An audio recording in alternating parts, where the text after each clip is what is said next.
Hello दोस्तों, नमस्कार। मैं आपका दोस्त मिस्टर संतोष आप सभी का अपने YouTube चैनल पे स्वागत करता हूं। आज मैं आप सभी को बताने जा रहा हूं, आज मैं डिस्कस करूंगा कि किस प्रकार से मैथ्स के पेपर को सॉल्व करेंगे विद सॉल्यूशन के साथ। ठीक है, तो किस प्रकार से आप मैथ्स का पेपर को सॉल्व करेंगे।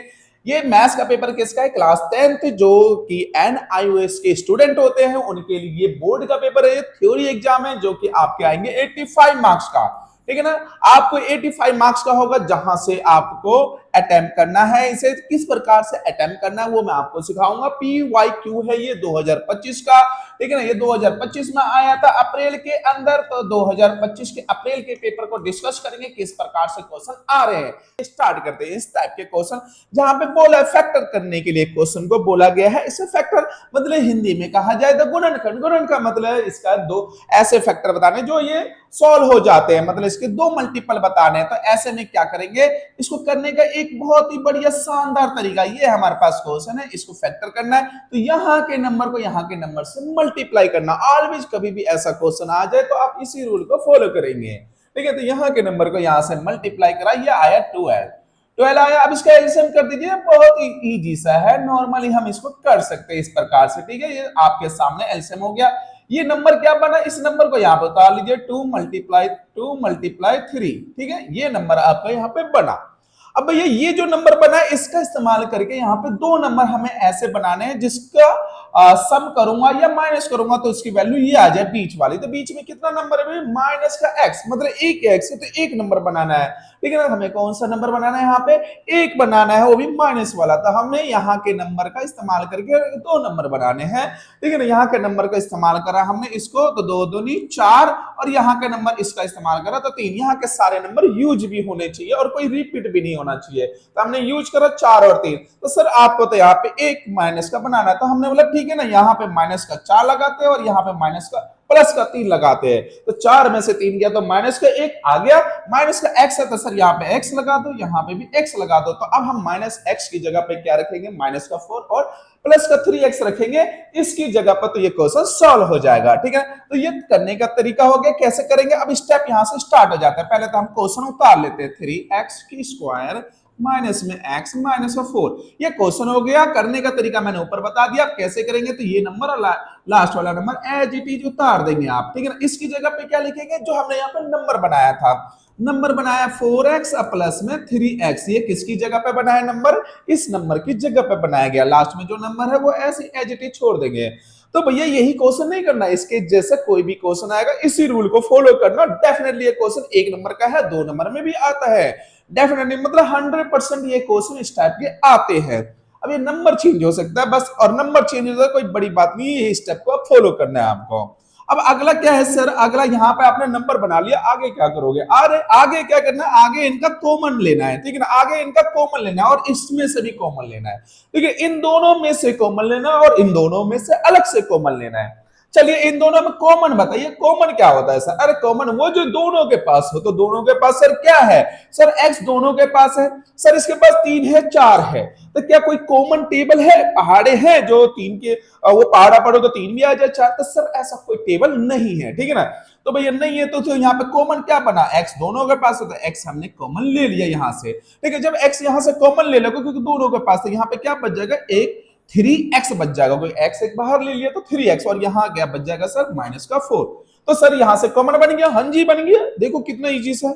अब यहाँ सर बताओ, यहाँ तो x नहीं है, यहाँ पे तो नंबर भी सेट नहीं हो रहा। अरे हाँ ठीक है भाई नहीं हो रहा, पर होगा क्यों नहीं? देखो एक बात बताओ मुझे, एक के टेबल में 3 भी आता है और एक के टेबल में 4 भी आता है। तो मैं एक यहाँ से क्या ले लूंगा? कॉमन। प्लस का 1 कॉमन ले लिया। जैसे कॉमन ले लिया, अब एक का पहाड़ा पढ़ो कितना? 3x आ जाता है। सर एक का पहाड़ा पढ़ेंगे जितनी बार तो सर 3x बार पढ़ेंगे तो 3x आ जाएगा। एक का पहाड़ा पढ़ो कितना बार? 4 आ जाए तो 4 बार में। ठीक है, तो ये हमारे पास दो डब्बे बन चुके, एक प्रकार से बॉक्स हम बोल सकते हैं। ठीक है ना, बन गया है। और ये ऑलवेज दोनों बॉक्स सेम होना चाहिए। अगर यहाँ पे जो नंबर बना है वही नंबर यहाँ पे बनना चाहिए तो आपका राइट आंसर होगा, अदरवाइज तो रॉन्ग हो जाएगा। ठीक है, तो हम अब इसका अगला स्टेप क्या लिखने वाले? जो ये बॉक्स है, बॉक्स सिमिलर है, एक बॉक्स को हम यहाँ पे उतार लेंगे, 3x माइनस 4। ये उतार लिया, और अगला जो ये ब्रैकेट से बाहर है उसको बॉक्स में डाल देंगे। तो x प्लस में 1 हमने ये ब्रैकेट में डाल देना है। ठीक है, तो ये x प्लस में 1, तो ये हो गया इसका फैक्टर। क्या हो गया? ये फैक्टर निकल गया, इसी को कहते हैं फैक्टर। चेक करिए कहां पे इसका आंसर, तो हम देख पाते हैं सर इसका आंसर जो ये मैच हो रहा है बी, ठीक है। तो राइट आंसर क्या हो गया? बी। तो इसका आंसर ये तो रफ हो गया क्योंकि 1 नंबर का क्वेश्चन है, ठीक है। 1 नंबर का क्वेश्चन डायरेक्ट तो मैथ्स में पूछ नहीं पाओगे क्योंकि बड़े क्वेश्चन होते हैं, ऐसे फैक्टराइज करने होते हैं। तो इसमें क्या आप रफली करो और इसका सीधा आंसर कैसे नीचे लिख देना, ऐसे आंसर नंबर कौन सा पहले का चल रहा है, ये बी पार्ट, ठीक है ना। तो पहले का बी और टिक कर दीजिए बी पे, बस ये हमारा आंसर हो गया। ये आपका रफ में हो गया। यही क्वेश्चन सिमिलर आपके 2 मार्क्स में आता है। तो भैया वहां पे क्या करना है, आपको ये सारे स्टेप लिखने हैं, ठीक है। आ जाते हैं हम लोग सेकंड क्वेश्चन पे। तो सेकंड क्वेश्चन हमारा क्या आता है, if this one, this and this one, this and this and this are in the AP, ये तीनों की तीनों एपी है, then the value of P. अब हमें पी की वैल्यू बतानी है सर, इसमें पी की वैल्यू क्या होगा, ठीक है ना। तो भैया क्या बोला, ये भी एपी है, ये भी तीनों एपी का पार्ट है। तो जब एपी का पार्ट होता है तो इसको हम क्या कहते हैं, इसको A1 कहा जाता है, इसे A2 और इसे क्या कहा जाएगा, A3 कहा जाता है। जब ये एपी है तब हम क्या बोलेंगे, इसे A1, A2 और A3।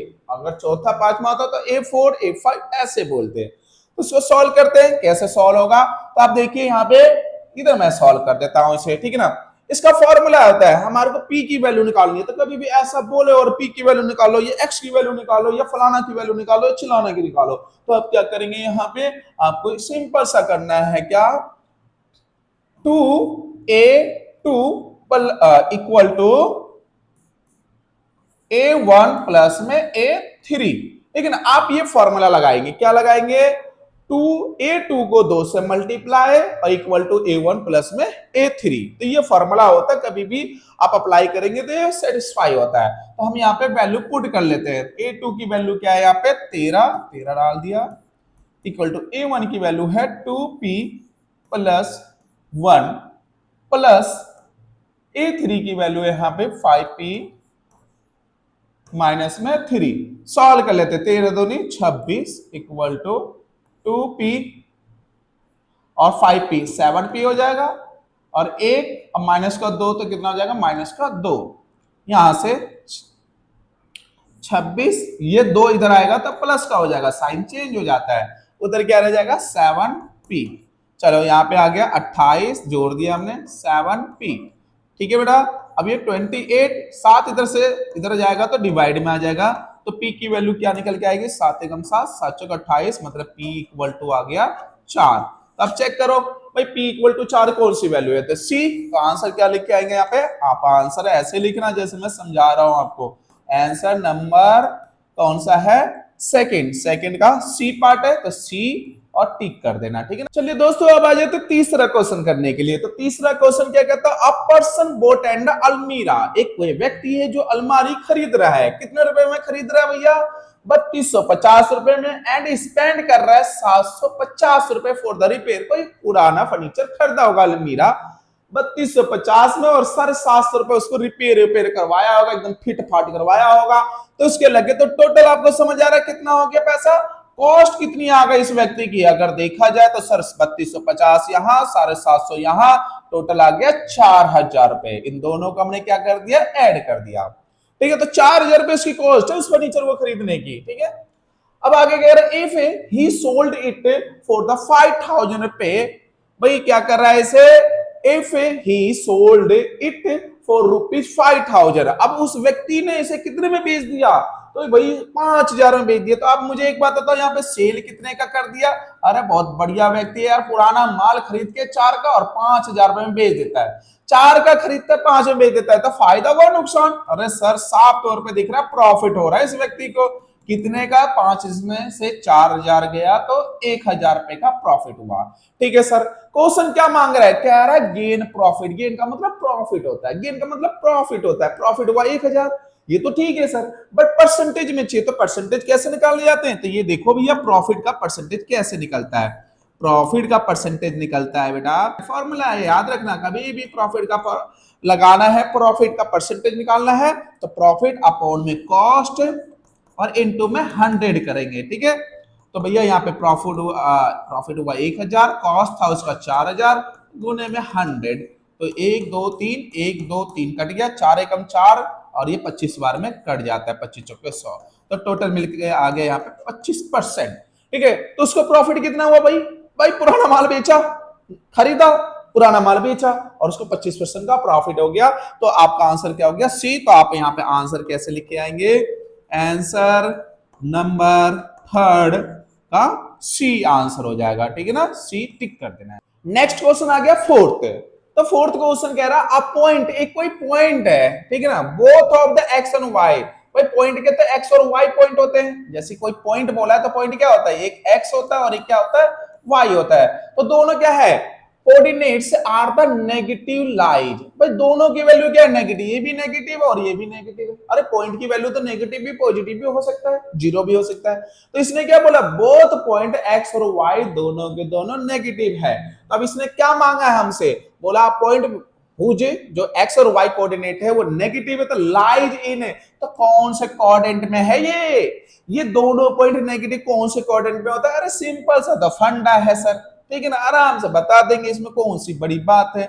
जीरो, ये एक्स एक्सिस होता है और ये क्या होता है?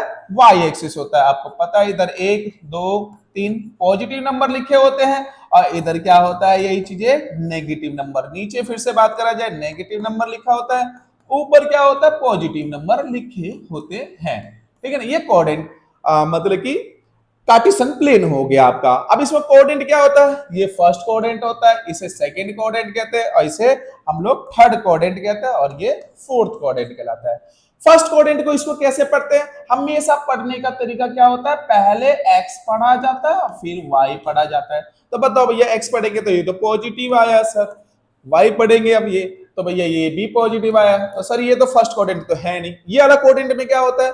पहले हमें x पढ़ना होता है, ठीक है ना, तो x पढ़ेंगे तो माइनस का आ गया, फिर ये पढ़ेंगे y वाला तो ये तो सर प्लस आ गया।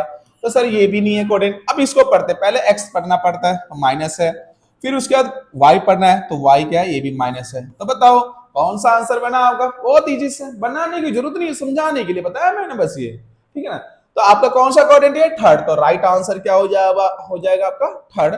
चलिए नेक्स्ट क्वेश्चन, फिफ्थ क्वेश्चन आ गया है। फिफ्थ क्वेश्चन कह रहा है, if the y coordinate of a point, point है तो आपको पता है पहला x होता है, दूसरा क्या होता है? y होता है, इसे पॉइंट कहते हैं। इज जीरो, क्या बोला? y coordinate of a point is zero. मतलब इसने बोला x की वैल्यू तो है पर y की वैल्यू क्या है? जीरो। ये बोला उस व्यक्ति ने या इस क्वेश्चन ने। देन द पॉइंट लाई, तो आपको बताना है कौन सी जगह पे लाई करेगा। तो अभी थोड़ी देर पहले बताया मैंने आपको ऐसा कोऑर्डिनेट बनाने का। ठीक है ना, ये क्या होता है आपका? पॉजिटिव लाइन होता है। ये कौन सा होता है? ये भी पॉजिटिव लाइन होता है। और ये क्या होता है? नेगेटिव। और ये कौन सी लाइन होती है? ये भी नेगेटिव लाइन होती है। समझ आ रही है?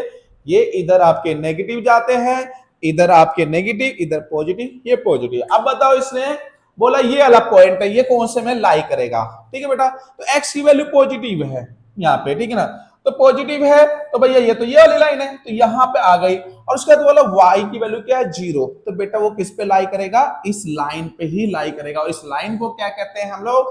x लाइन कहते हैं या x एक्सिस। तो इसका राइट आंसर क्या हो जाएगा? किस पे लाई करेगा? On the x axis. ठीक है ना, ये x एक्सिस पे लाई करेगा। तो राइट आंसर क्या लिखेंगे आप लोग यहाँ पे? आंसर नंबर फिफ्थ का सी पार्ट। तो इसका सी पार्ट पे ऐसे टिक कर देंगे। ठीक है, इतना ही लिखना है आपको एग्जाम में। ठीक है ना, एग्जाम में इससे ज्यादा की जरूरत नहीं है एमसीक्यू में, बट समझाने के लिए आपको मैंने बताया इस चीज को। चलो अब करते हैं हम लोग सिक्स्थ क्वेश्चन। ठीक है ना, सिक्स्थ क्वेश्चन भी एमसीक्यू है, 1 मार्क्स के लिए। क्वेश्चन कहता है, इफ एन आर्क, कोई एक आर्क है ऑफ अ सर्कल का, सबटेंडेड, सबटेंडेड का मतलब बनाता है। भाई एक कोई आर्क है किसी सर्कल का, वो एक एंगल बनाता है x डिग्री का एट सेंटर पे। तो देख लेते हैं सर, एक सर्कल बनाया, ठीक है ना, ये सेंटर का पॉइंट बना और ये हमने मान लिया ये आर्क है। इतना सा हमने क्या ले लिया? मोटा मोटा कर देता हूं, ठीक है ना, ये हमने आर्क बना लिया। आर्क पूरा बड़ा भी बन सकता है, छोटा भी, हमने इतना सा बना लिया आर्क है। ठीक है ना, ये पॉइंट मैंने बना लिया इस आर्क का। अब ये क्या कर रहा है? कह रहा है भैया जो सर्कल का जो आर्क है, जो सर्कल का जो आर्क है वो बनाता है, क्या बनाता है? एंगल। कितने डिग्री करे? तो x डिग्री का बनाता है। कहां बनाता है? सेंटर पे। तो ले भैया हमने भी बना दिया। कितने डिग्री का? x डिग्री का एंगल बना दिया सर्कल के ऊपर। ठीक है ना, आगे क्या बोल रहा है, वाई डिग्री, अब क्या बोल रहा है, at the centre of the circle, circle के सेंटर पे इसने बनाया, and y degree at any point on the remaining part of the circle. भाई वाई डिग्री का एंगल एक और बन रहा है, पर कहां पे बन रहा है, इस बार सेंटर पे नहीं बन रहा, वो कह रहा है remaining part of the circle.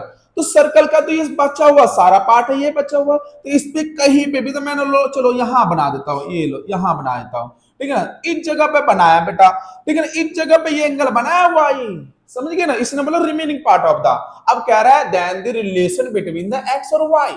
अब आपको यहां पर रिलेशन बताना है एक्स और वाई के बीच में। भैया ये तो थ्योरम है, थ्योरम है ये, ठीक है ना। तो थ्योरम क्या कहता है, ये कहता है कि अगर कोई आर्क, यदि कोई आर्क सेंटर पे एंगल बनाता है तो वो हमेशा डबल होगा अपने रिमेनिंग पार्ट पे बने एंगल का।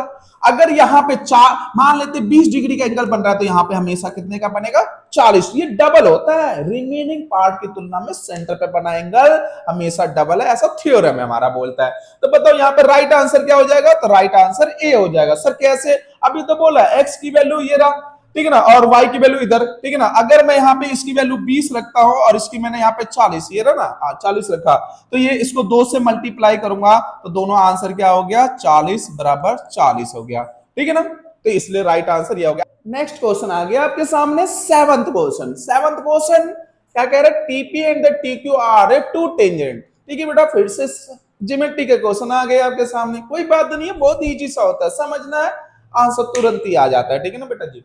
कह रहे TP and TQ are the two tangents, भाई दो टेंजेंट्स है from and the external point T. अरे तो सर एक बना लेते हैं ना सर का, ये लो, ठीक है ना, एक एक्सटर्नल पॉइंट है कोई टी, ये लो, अच्छी, यहां से सर्कल से ये जो पॉइंट टच होता है बेटा,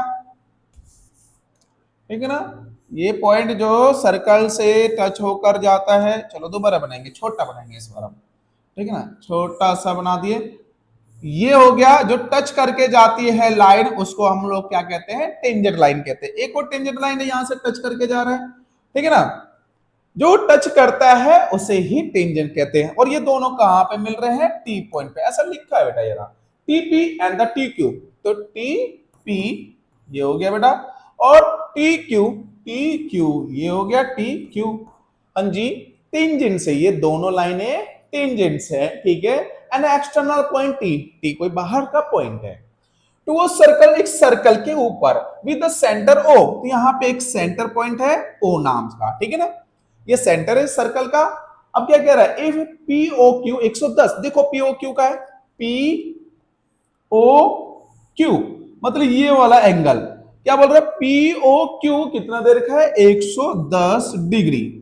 क्या कह रहा है, देन द पीटी क्यू बताओ। अब पीटी क्यू बताना है, पीटी क्यू मतलब हमें ये वाला एंगल बताना है, ठीक है। तो इसको तो ओरली कर लेंगे, अब हमें डायग्राम तो बन गया हमारा। भाई याद रख लेना, कभी भी ऐसा टेंजेंट का आ जाए ना, तो अपोजिट एंगल का सम 180 डिग्री होता है। क्यों सर, अरे ये भी 90 होता है, ये भी 90 होता है, ये टेंजेंट की वजह से है, ठीक है ना।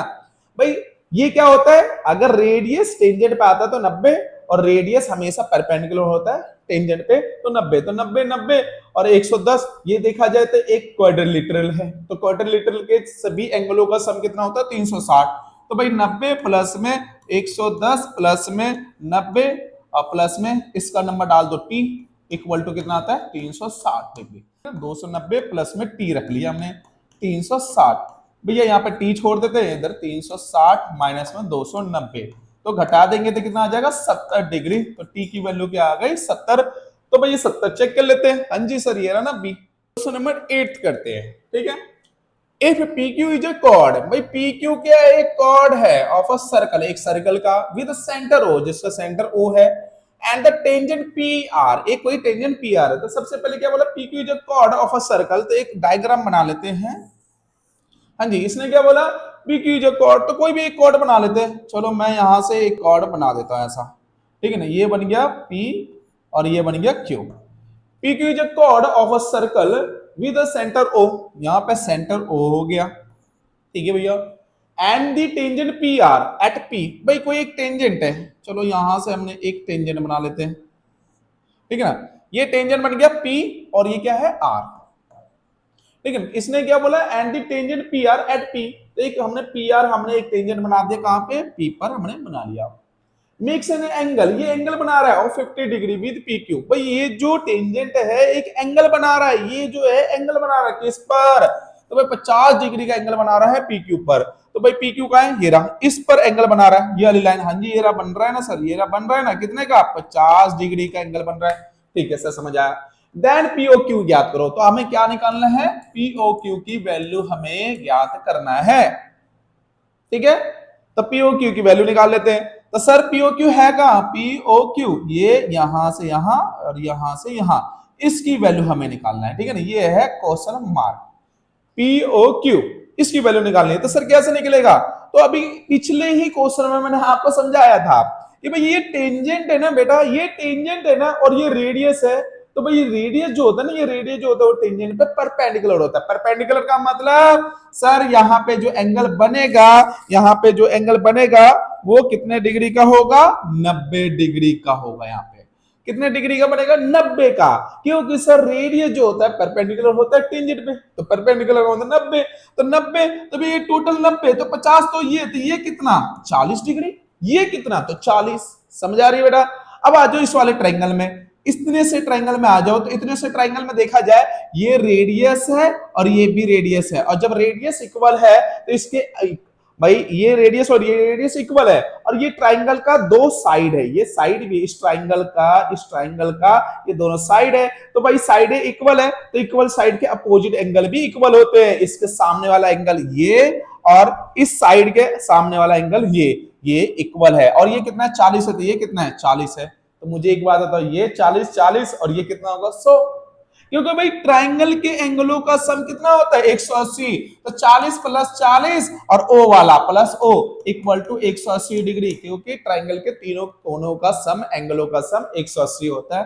तो 80 प्लस में एंगल ओ इक्वल टू 180 और एंगल ओ निकल के आ गया 180 माइनस में 80। ठीक है ना, तो ये आ गया 100 डिग्री। तो एंगल ओ निकल के आ गया आपके सामने, तो एंगल ओ 100, कौन सा आंसर हो गया आपका, A is the correct answer. Question number 9, ठीक है, द कर्व सरफेस एरिया, हमें कर्व सरफेस एरिया निकालना है सी एस ए ऑफ किसका, तो भाई कौन है ये, राइट सर्कुलर कौन है ये, ठीक है ना, कौन का निकालना है हमारे को। तो सी एस ए जो होता है कर्व सरफेस एरिया कौन का क्या होता है, पाई आर एल, फॉर्मूला क्या होता है, पाई आर एल होता है। स्लेंट हाइट का मतलब एल की वैल्यू 10 दे रखी है, ठीक है भैया, एंड द बेस रेडियस का मतलब आर बराबर दे रखा है 7।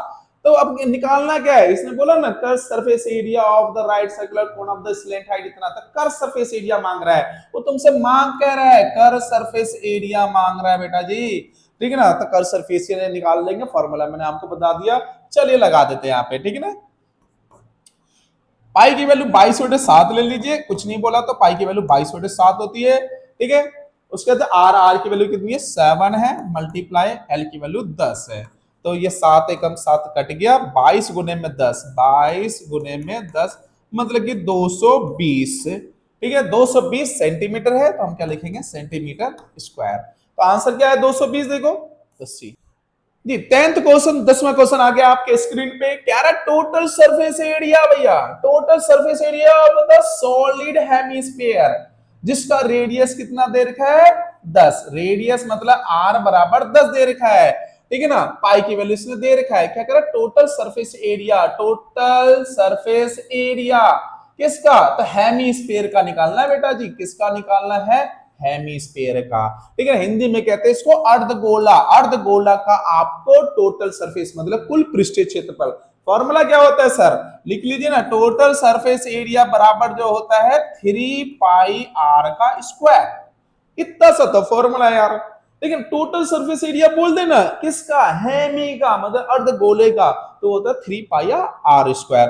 वैल्यू पुट कर लेते हैं बेटा जी, तो वैल्यू पुट कर लेते हैं 3, पाई की वैल्यू इसने दे रखा है हमारे को 3.14 इंटू में आर की वैल्यू 10, 2 बार लिखना है बेटा 10, पावर 2 है ना तो 2 बार लिखना है, ठीक है ना। चलिए इसको गुना कर देते हैं, अच्छा ये पॉइंट हटेगा तो नीचे 100 लग जाएगा, क्योंकि 1 2 के बाद है 1 2 ये कट गया, तो आया 3 मल्टीप्लाई में 314 गुना कर दो 3 चौक 12, 3 1 4, 3 के 9, 942। तो क्या आ गया आंसर 942, देखिए कौन सा आंसर है 942 डी। नेक्स्ट क्वेश्चन 11th आपके स्क्रीन पे आ गया, 1 मार्क्स का एमसीक्यू चल रहा है, तो चेक करते हैं। चलिए ठीक है ना, क्या कह रहा है, the curve surface area, curve surface area of the cylinder. भाई सिलेंडर की बात हो रही है यहाँ पे, curve surface area of cylinder मतलब curve surface area of cylinder, मैंने गोला लगा दिया, ठीक है ना भैया। सिलेंडर का कितना है, इज 88, कह रहा है 88 सेंटीमीटर स्क्वायर है, जिसकी हाइट दे रखी है बेटा, सिलेंडर की हाइट जो होती है ना h, वो कितना दे रखा है 14 सेंटीमीटर, और सिलेंडर का एरिया कितना दे रखा है, is 88 centimetre square. The diameter in centimetre में ऑफ द सिलेंडर, भाई डायमीटर निकालना है, डायमीटर का मतलब सर डी की वैल्यू निकालनी है बेटा, डी की वैल्यू। और डी की वैल्यू कैसे निकलती है सर, डी जो होता है ना वो 2r के बराबर होता है, 2r के। तो सर पहले हमें r निकलना पड़ेगा जी, बिल्कुल r निकलेगा तो डी की वैल्यू निकल जाएगा। तो चलिए सबसे पहले हम लोग CSA का फॉर्मूला लगा लेते हैं। तो भैया CSA का फॉर्मूला क्या होता है, CSA का फॉर्मूला क्या होता है, कौन सा CSA, सिलेंडर का। तो भाई आपको याद है, बिल्कुल 2 पाई RH, बिल्कुल याद है आप लोगों को, ठीक है ना। Curve surface area of the cylinder मतलब कि जो पृष्ठ क्षेत्रफल होता है, वक्र पृष्ठ क्षेत्रफल बेलन का, वो 2 पाई RH होता है। वैल्यू पुट कर लेते हैं। कर्व सरफेस एरिया कितना दे रखा है बेटा हमारे को, तो कर्व सरफेस एरिया 88 है जी, अरे दे रखा है बेटा, ये कर्व सरफेस एरिया 88। टू अब पाई की वैल्यू कुछ दे रखा है, नहीं दे रखा है तो 22/7, अगर नहीं दे रखा है तो 22/7 लगाओ, गुने में r की वैल्यू, सर ये तो निकालना ही है, क्वेश्चन मार्क है ना बेटा, ये तो r की वैल्यू निकालना है हमारे को। अच्छा गुने में h की वैल्यू बताया था 14, सॉल्व कर लेते, 7 एकम 7, 7 दूनी 14, ठीक है ना। अब यहाँ पे 88 equal to 2 multiply 22 multiply r into में 2, ये बचा हुआ है इधर, ठीक है ना। अब हम क्या करते, 88, ठीक है, उधर क्या कर देते, सिर्फ r छोड़ देते, बाकी सब नंबर मल्टीप्लाई में, तो इधर जाके डिवाइड आ जाएगा, ठीक है ना। दूसरे साइड जाते हो क्या हो जाता है, डिवाइड हो जाता है, जो भी नंबर थे डिवाइड में आ गया, r वहां पे छोड़ दिए, ठीक है। 22 एकम 22, 22 चौके 88, ठीक है बेटा। 2 एकम 2, 2 दूनी 4, 2 एकम 2, 2 एकम 2, तो कट गए सारे, तो r की वैल्यू क्या आ गया 1। r की वैल्यू जब 1 आया तो हमने क्या बताया था, d की वैल्यू, और d की वैल्यू क्या है 2r, 2 इंटू में 1 इक्वल टू 2, तो d की वैल्यू क्या आ गया 2 सेंटीमीटर। तो चेक करते हैं कहां पे लिखा है 2 सेंटीमीटर, ये रहा, तो d is the correct answer. चलो बच्चों लोग, अब आ गया आपका ट्रिग्नोमेट्री, ठीक है ना। एक नंबर का बहुत ही इजी सा क्वेश्चन होता है, वैल्यू याद है तुरंत पुट करेंगे, तुरंत आंसर आएगा। क्वेश्चन नंबर 12 है, इसमें वैल्यू पुट करो, ठीक है ना। वैल्यू पुट करना 1 माइनस 1045 की वैल्यू कितनी होती है बेटा, 1045 की वैल्यू 1 होती है यार, 1045 की वैल्यू कितनी होती है 1, 1 का स्क्वायर लगाता वो लगा दिया अपॉन में 1 प्लस में 10 स्क्वायर का, 10 स्क्वायर छोड़ दो, 1045 बता दो, 1 होता है ना, बिल्कुल 1 होता है। तो हमने क्या कर दिया 1, 1045 की वैल्यू 1 और स्क्वायर लगाना था तो हमने स्क्वायर लगा दिया। इसको और सॉल्व कर लेते हैं, एक और एक का स्क्वायर, एक को एक से गुना करोगे ना, एक गुने में एक, तो कितना आएगा एक ही, तो एक लिख दिया। नीचे एक प्लस में एक का स्क्वायर एक, तो आगे और सॉल्व कर लेते हैं। एक में से एक किया तो 0 बट्टे में 2, बेटा 0 को किसी भी नंबर से डिवाइड करो, 0 ही आता है आंसर, ठीक है ना। तो आंसर क्या आ गया आपके सामने, 0 इज द करेक्ट आंसर। यहाँ पे देख लेते हैं तो सी इज द करेक्ट आंसर। चलिए दोस्तों करते हैं हम लोग 13 क्वेश्चन, ट्रिग्नोमेट्री का क्वेश्चन है, the value of this one. बेटा इस टाइप का कभी भी क्वेश्चन आ जाए ना, तो इस टाइप का कभी भी आ जाए, आता ही आता है, कभी आ क्या जाए, आता ही आता है इस टाइप का। तो आपको क्या करना है, इसके लिए दो फॉर्मूले का इस्तेमाल करना है, मैं यहाँ पे लिख देता हूं, साइन 90 माइनस में थीटा, ठीक है ना। साइन 90 माइनस थीटा क्या होता है बच्चा, कॉस थीटा, और एक और फॉर्मूला क्या होता है, कॉस 90 माइनस में थीटा, ये होता है हमारे पास साइन थीटा। तो मेरे ख्याल से याद रहेगा, देखो sine 90 minus theta cos theta, और कोस 90 माइनस थीटा क्या होता है, साइन थीटा। तो ये दो फॉर्मूले, अब ये एमसीक्यू में आंसर करना है, यही क्वेश्चन 2 मार्क्स में एवरी ईयर आ रहा है लगभग में। अब बताओ, एक नंबर में आया तब भी सेम ही काम करना है, 2 नंबर में भी सेम ही, पर आएगा तो आप करके आना, बहुत ही इजी सा है, ऐसे बताया आप ऐसे ही करना है। क्या sine 90 minus theta cos 90 minus theta equal to sine theta, इसको ही अप्लाई करने वाले हैं हम यहाँ पे, ठीक है।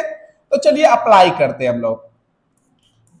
क्या लिखा है यहाँ पे, साइन स्क्वायर, तो इसको चेंज करना है, क्योंकि दोनों जगह सेम नहीं रखना, दोनों जगह सेम नहीं रखना, चेंज करना है।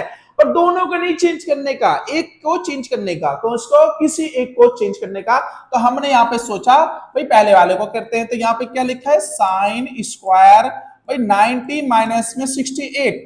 ठीक है बेटा, एक बात बताओ, ये तो मैंने एज इट इज लिखा, 90 में से 68 घटा दूंगा तो यही तो आएगा 22, आएगा, बिल्कुल आएगा। ठीक है ना, इसको हमने चेंज कर रहे थोड़ा सा, और इसको चेंज नहीं करने का, दूसरे को बिल्कुल नहीं चेंज करने का। ठीक है ना, एज इट इज रखने का। नीचे भी ऐसी पहले वाले को चेंज करो, आप लोग समझ चुके हो कैसे करेंगे। 90 माइनस में से 68 घटा दो बेटा। ठीक है ना, cos स्क्वायर वैसी है, और ये क्या है 90, 90 में से 68 घटाएंगे 22। देखो cos स्क्वायर सेम है, 90 में से 68 घटाएंगे 22 आ जाएगा, आ जाएगा ना बेटा। ठीक है, तो पहले वाले को चेंज करा, दूसरे को नहीं करने का। ठीक है ना, तो cos स्क्वायर 68 डिग्री।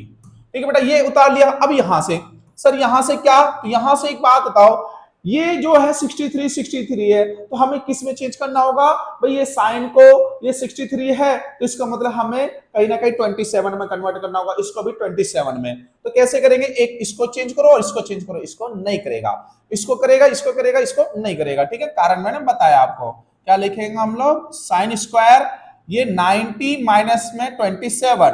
बेटा ये देखो, इसको हमने चेंज किया, साइन स्क्वायर सेम है, 90 में से 27 घटाएंगे 63, वही है। ठीक है ना, चेंज हुआ नहीं है, बस एक राइटिंग पोर्शन बनाया गया है। ठीक है ना, प्लस यहाँ पे कोस को भी ऐसे करेगा, तो कोस, ठीक है 90 माइनस में 27। बेटा कोस सिमिलर है, 90 में से 27 घटाएंगे 63, और उसके बाद क्या है साइन, साइन 27।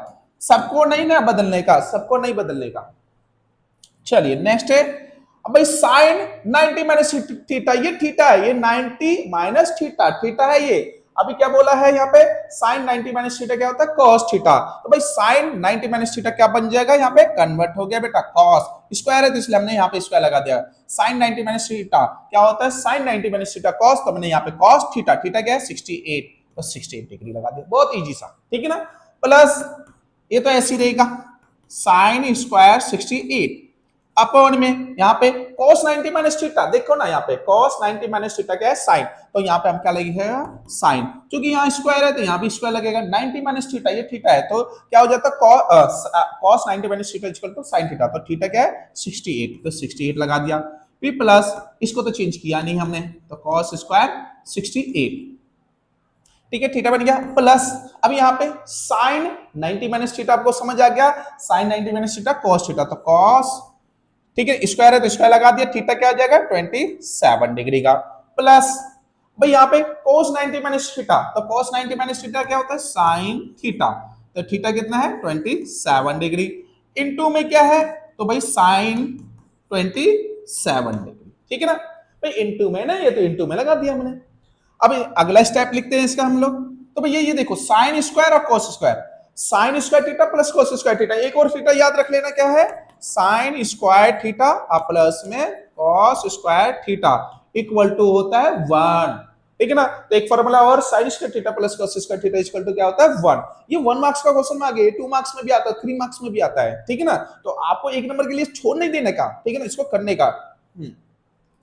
तो sign square theta cos square theta क्या होता है 1, इसकी वैल्यू आ गई 1। तो सर नीचे भी तो यही आ रहा है, बिल्कुल 1 आ गया, sign square theta cos square theta, theta दोनों जगह सेम है इसलिए वैल्यू क्या आ जाएगी 1 आ जाएगा।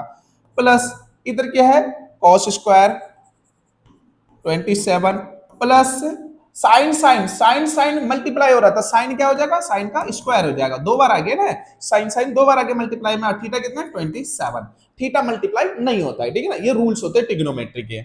चलिए नेक्स्ट, 1/1 1 हो गया, प्लस cos स्क्वायर थीटा और sin स्क्वायर थीटा, अभी पता है ना sin स्क्वायर थीटा का cos स्क्वायर थीटा क्या होता है 1, तो हमने यहाँ पे वैल्यू 1 डाल दिया, सॉल्व करा 2, तो राइट आंसर क्या आ गया 2 आ गया। तो इसमें से टिक करो कौन सा आंसर सही है, तो आपको दिख रहा होगा इसका आंसर जो है वो B is the correct answer हो रहा है। चलिए नेक्स्ट 14th क्वेश्चन आ गया, ये भी 1 मार्क्स का है, पर ये कभी ये मत समझो ये 1 मार्क्स का, ये आपके 2 मार्क्स में मैक्सिमम टाइम्स आ चुका है। सीबीएसई बोर्ड के अंदर तो हद से ज्यादा बार आया है ये, 2 मार्क्स में 3 मार्क्स में, आपके यहाँ पे 1 मार्क्स में डाल दिया कोई बात नहीं, पर आपके यहाँ पे 2 मार्क्स में भी होता है क्वेश्चन, अभी 1 मार्क्स में इसलिए एमसीक्यू में डल गया। अगर ये एमसीक्यू में नहीं होता तो ये कितने का होता, 2 मार्क्स का होता, क्योंकि इसको सॉल्व करना पड़ता है थोड़ा सा। ठीक है ना, तो भैया आ गया तो अब 1 मार्क्स में है या 2 मार्क्स में है, करना तो पड़ेगा ना, तो इसलिए हम सीखेंगे। 2 मार्क्स में आ गया तो 2 का नुकसान, 1 का आएगा तो 1 का नुकसान, नुकसान को सिंपल सा फंडा समझेंगे इसका फंडा कैसे सॉल्व होता है, ठीक है ना। इफ क्या बोल रहा है, if tan A minus A B equal to 1/√3 और ये दे रखा है तो हम इसको लिख लेते हैं ना, ठीक है ना, इसको लिख लेता है हम लोग क्या, इधर लिख लेता है टेन ए माइनस में बी इक्वल टू कितना है 1/√3। ये जो लिखा इफ ये हमने यहां पे लिखा, ठीक है ना, ए minus ten A minus B 1/√3 वो लिख लिया। इसी को आगे और सॉल्व करते हैं, टेन ए माइनस में बी इक्वल टू, ये बताओ यहां पे 10 है तो इधर भी सोचने का, क्या सोचने का कि 10 में किसकी वैल्यू है 1/√3। तो भैया अगर आपको डेटा याद नहीं है तो एक टेबल दे दूंगा, वो टेबल यहां पे मैं फ्लैश करवाता हूं, ठीक है ना। वो आप देखिएगा वहां पे 10 की वैल्यू है 1/√3 कौन से एंगल पे, तो 30 डिग्री एंगल पे। कितने डिग्री एंगल पे है 30 डिग्री पे। मैं टेबल दे दूंगा, ठीक है ना, टेबल में आप देख लीजिएगा। टेबल को लर्न भी करना पड़ता है, तो आप किसी वीडियो में मेरे जाके देखेंगे तो वहां पे टेबल को कैसे लर्न करवाया, कैसे एंगल को याद करवाया, वो मैंने वहां पे ट्रिक बता रखा है आप लोगों को, ठीक है ना। तो tan थीटा एज इट उतार दिया। अब ये 1/√3 10 में किसकी वैल्यू होती है 30 की होती है, वो हमने लिख दिया, ठीक है ना। 30 की होती है तो यहाँ पे क्या लिखने वाले हैं हम लोग tan 30 लिखेंगे, ठीक है ना। किसकी होती है tan 30 की होती है, tan 30 डिग्री, ठीक है ना। और tan कट गया ना बेटा, ये tan कट गया तो यहाँ क्या बच गया a माइनस में b इक्वल टू 30 डिग्री। तो ये इक्वेशन नंबर फर्स्ट बन गया। ये फर्स्ट बना गया हमें यहाँ पे छोड़ने का। नेक्स्ट क्या है यहां से देखते हैं, tan a प्लस b√3 है। तो भाई फिर से एक बार और लिखते हैं हम लोग tan, बहुत इजी सा है, ऐसा कुछ नहीं है। मैंने बोला ना 1 मार्क्स के लिए नहीं है, ये 2 मार्क्स में भी आता है, मैक्सिमम टाइम आया है 2 मार्क्स, 3 टाइम्स में भी आया है और 3 मार्क्स में भी आया कई बार, और 1 मार्क्स में तो आ ही गया है आपके सामने, ठीक है ना। तो a प्लस में b इक्वल टू है √3, ठीक है बेटा। अब यहां पे tan a प्लस में b इक्वल टू, अब ये फिर से सोचने का कि भाई 10 में √3 की वैल्यू कहां पे आती है, तो ये 60 पे है। 10 60 की वैल्यू होती है बेटा जी, 10 60 की वैल्यू होती है। टेबल में आप देखेंगे तो आपको दिखेगा, ठीक है ना, टेबल में दिखेगा आपको। tan a प्लस में b, tan a प्लस में b, यहाँ पे किसकी वैल्यू डाल दिया √3 की वैल्यू क्या होता है 10 60, 10 से 10 कट गया। अब क्या बच गया यहाँ पे a प्लस में b इक्वल टू 60 डिग्री। ये इक्वेशन नंबर हमारा सेकंड बन गया, ठीक है ना बेटा। तो एक इक्वेशन, दूसरा इक्वेशन। अब हम यहाँ पे लिखने वाले हैं by equation first and second. एक और दो से करेंगे हम लोग, तो ए उतारने वाले हैं, एक a माइनस में b इक्वल टू कितना है 30 डिग्री और a प्लस में b ये है हमारे पास 60 डिग्री। ये हमने इक्वेशन नंबर फर्स्ट और इक्वेशन नंबर सेकंड उतार दिया। सॉल्व कर लेते हैं, ठीक है ना जी। ये देखो ये दोनों कट गया प्लस माइनस, ये बच गया 2a हो गया और इधर हो गया 90 हो गया, जोड़ दिया तो a की वैल्यू यहां से निकाल लेते हैं, 90 अपॉन में 2 तो कितना आ गया 45 डिग्री। तो a की वैल्यू आपके निकल गया है, इसको पुट कर लेते हैं, पुट इन इक्वेशन फर्स्ट में इसको पुट कर लेते हैं। तो फर्स्ट क्या हमारे पास ये रहा a माइनस में b इक्वल टू 30, हाँ जी।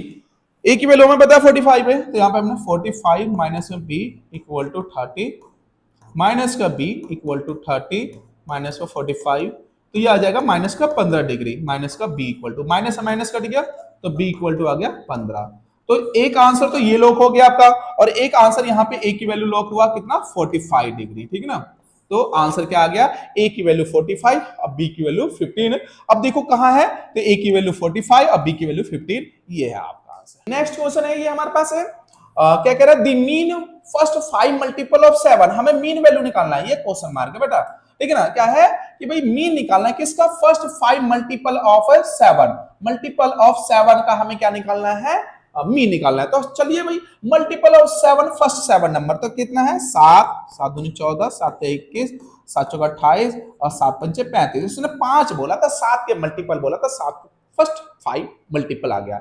अब इसका क्या बोला मीन निकालने के लिए, तो भैया मीन बराबर क्या होता है, सभी नंबरों का सम कर दो, जितने भी नंबर है सबको सम कर दो और टोटल नंबर से डिवाइड कर दो। 7 प्लस में 14 प्लस में 21 प्लस में 28 प्लस 35 अपॉन में टोटल कितना है, ये 1 2 3 4 5 से डिवाइड कर दो, 105 आ गया बट्टे में 5।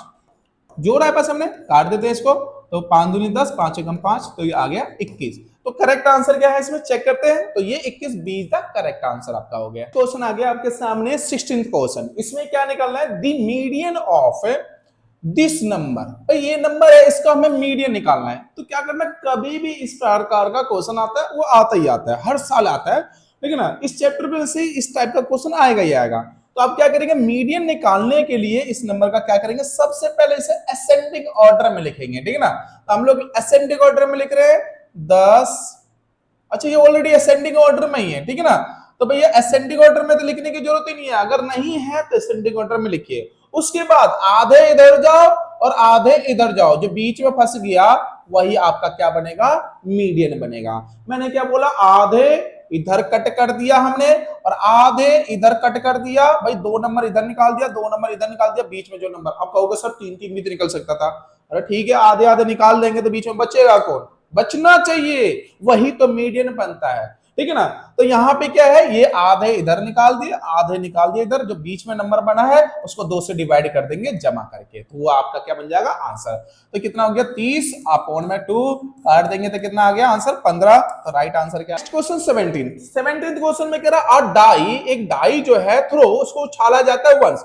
एक डाई है, इसको एक बार में उछाला जाता है। डाई पे कितने नंबर होते हैं, 1 2 3 4 5 और ये 6, यही तो नंबर लिखे होते हैं एक डाई के ऊपर। इसको उछाला जाता है तो इन्हीं में से कोई ना कोई नंबर आता है, ठीक है ना। दी प्रोबेबिलिटी गेटिंग, भाई चांस बताना है, प्रोबेबिलिटी का मतलब होता है चांस बताना, प्रोबेबिलिटी का मतलब चांस बताना है किसका, the between the 2 and the 6, दो, ठीक है ना, 2 एंड बिटवीन 2 एंड 6, भाई 2 और 6 के बीच में, 2 और 6 के बीच में कितने नंबर आ सकते हैं सर, 2 और 6 के बीच में एक तो ये आ सकता है, एक ये आ सकता है, ये आ सकता है, टोटल कितने नंबर आ सकते हैं, तो 3 नंबर हो गए, 1 2 3। तो हम क्या लिखेंगे यहाँ पे, 3। टोटल कितना नंबर है यहाँ पे, 1 2 3 4 5 6, तो नीचे हमने 6 लिखा, कट रहा है तो काट दो, 1/2, देखो 1/2 है कहीं, बिल्कुल हैगा सर, ये रहा। तो right answer is the B.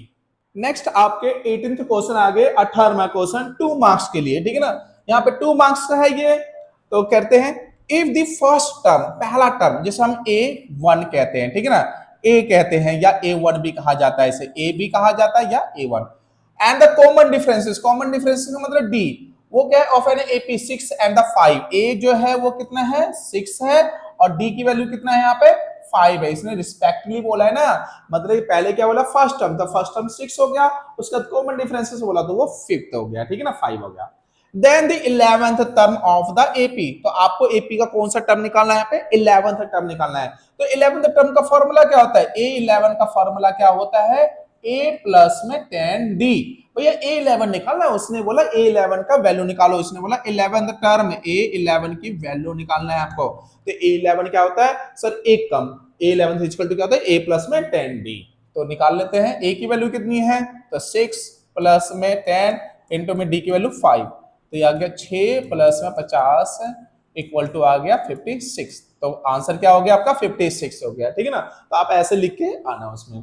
अब चलिए बी पार्ट इसका, ठीक है ना, second part, this sum of the first, this sum, अब आपको सम निकालना है ऑफ द फर्स्ट 10 टर्म्स, पहले 10 टर्म का। तो n की वैल्यू क्या दे रखा है आपको, यहाँ पे n की वैल्यू 10 दे रखा है, क्या निकालना है, Sn, सम का मतलब होता है Sn निकालना है, ठीक है ना। ऑफ द AP, ये AP दे रखा है, AP में ये पहला टर्म होता है, ये A1 या A कहते हैं, इसे क्या कहते हैं, हमें A2 कहते हैं, ये A3 कहते हैं, इसे A1 या AB कहते हैं, ये A4 ऐसे होता है, ठीक है ना। तो ये AP आपको दे रखा है, हमें इसकी इसमें से निकालना होगा D की वैल्यू, तो आप D की वैल्यू निकालेंगे, D की वैल्यू कैसे निकलती है, A2 माइनस में A1 ऐसे निकलता है, ठीक है ना। तो D की वैल्यू क्या हो जाएगा, A2 की वैल्यू कितना 14 माइनस में 7, A1 की वैल्यू इधर आ गया 7, तो ये D की वैल्यू निकल गई, ठीक है ना। अब आपको Sn निकालना है, तो आप पेपरों में कैसे लिखोगे, आप ऐसे लिखना ना, Sn की वैल्यू ये निकालना है, n की वैल्यू कितना दे रखा है 10 दे रखा है, और यहां से क्या निकालेंगे D की वैल्यू, तो D की वैल्यू कैसे निकलता है, A2 माइनस में A1 अपॉन में नीचे लिख देंगे 14 माइनस में 7 इक्वल टू 7, तो ये D की वैल्यू निकल गया। निकालना क्या था Sn, तो Sn का फॉर्मूला लगा दो, यहां से इसको मैं मिटा देता हूं, ठीक है ना। अब Sn का फॉर्मूला लगा दो, मैं इस साइड में कर देता हूं इसका काम, ठीक है ना। Sn का फॉर्मूला क्या होता है, हाँ जी बिल्कुल बिल्कुल सही है, n/2 2a plus n minus में 1 इंटू में D, ठीक है ना, ये होता है फॉर्मूला, n/2 ब्रैकेट के अंदर 2a प्लस में n माइनस 1 इंटू में D। वैल्यू पुट कर लेते हैं, n की वैल्यू आपको पता है ये रहा 10 डाल दिया, ठीक है, अपॉन में 2, यहां से 2 मल्टीप्लाई a की वैल्यू, तो a की वैल्यू ये रहा ना, पहला ही टर्म जो होता है उसको a कहते हैं, तो a की वैल्यू कितना है 7 प्लस 10 माइनस में 1, और D की वैल्यू निकाला था हमने, ये रहा D की वैल्यू 7, सॉल्व कर दे, ये कट गया 5, 7 दूनी 14 प्लस में 9, 9 गुने में 7, तो ये आगे 5 अंदर 14 प्लस में 9 सत्ते 63 जी, जोड़ देते हैं 5 गुने में 60 71 7 77, ठीक है, गुना कर देते हैं 7 पचे 35 5 3 7 पचे 35 और 3 38, तो कितना आ गया आंसर आपका 385, ये है एस एन, ठीक है ना, एस एन की वैल्यू निकल गई आपके सामने। Next question,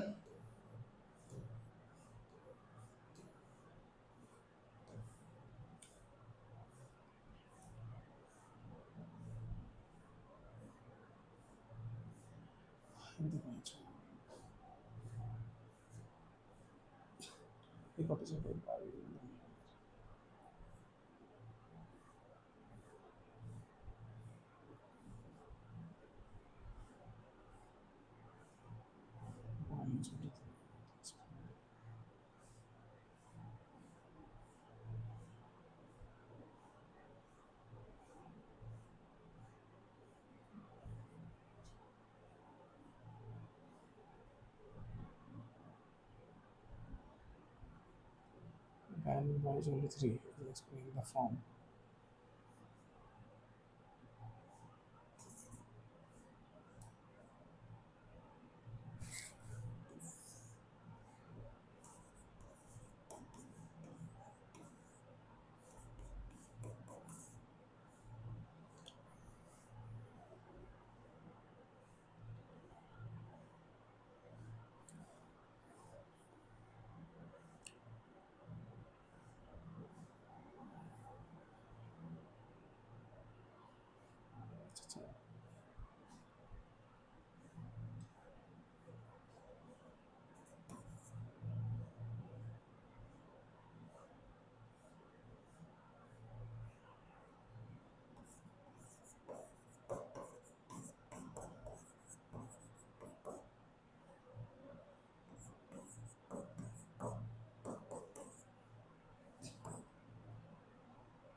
Then y is equal to 3, explain the form.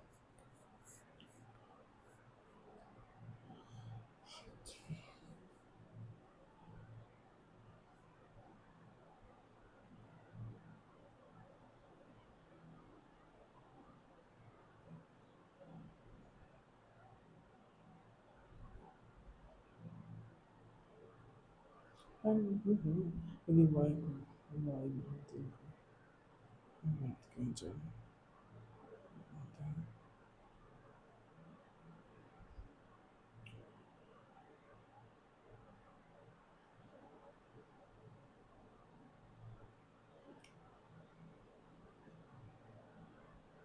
यदि y बराबर 3 को ये एक्सप्रेशन दिया है सी,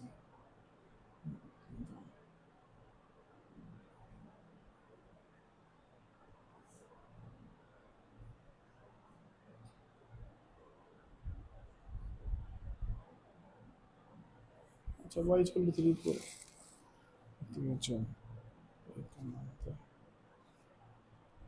0,